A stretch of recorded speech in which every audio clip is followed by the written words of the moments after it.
जय श्रीराम.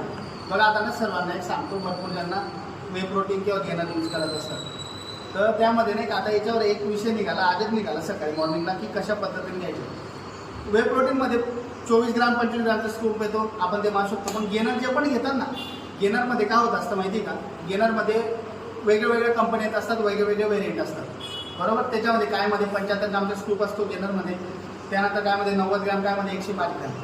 तर आपण पूर्ण स्कूप जे घ्यायला गेलो तर सर्विंग त्याच्यामध्ये 12-15 असतात, म्हणजे 12 दिवस जाईल 15 दिवस जाईल, म्हणून आपण डिवाईड करून घेत असतो. आणि पूर्ण स्कूप घ्यायला गेला 75-90 ग्राम 105 ग्रामचा, तर लॅट्रिन होण्याचे चान्सेस जास्त होत असतात, ॲक्ने वगैरे प्रॉब्लेम होत असतो.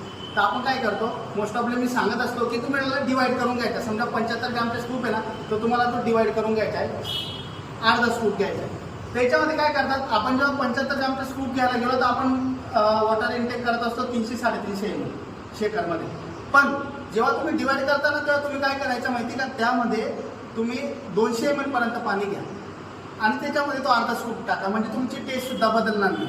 तुम्ही काय करता, 300-350 ml घेता, त्याच्यात अर्धा स्कूप टाकता पाणी, तर साधी गोष्ट आहे, टेस्ट तर चेंज होणार नाही. म्हणून अर्धा स्कूप घेणार ना, तेव्हा 200 ml पर्यंत वॉटर इनटेक करायचं आहे. ते झाल्यानंतर तुम्ही त्यानंतर दिवसभरात वॉटर इनटेक चांगला करा, तुम्हाला बेस्ट रिझल्ट येईल आणि कुठलाही प्रॉब्लेम नाही ना. म्हणून अर्धा स्कूप घेताना तर 200 ml पर्यंत पाणी घ्यायचं गेनरसाठी. वे प्रोटीनला तर रेग्युलर 300-350 ml, आणि स्कूपच्या 25 ते 30 ग्रामचा असेल तर 300 ml भरतो.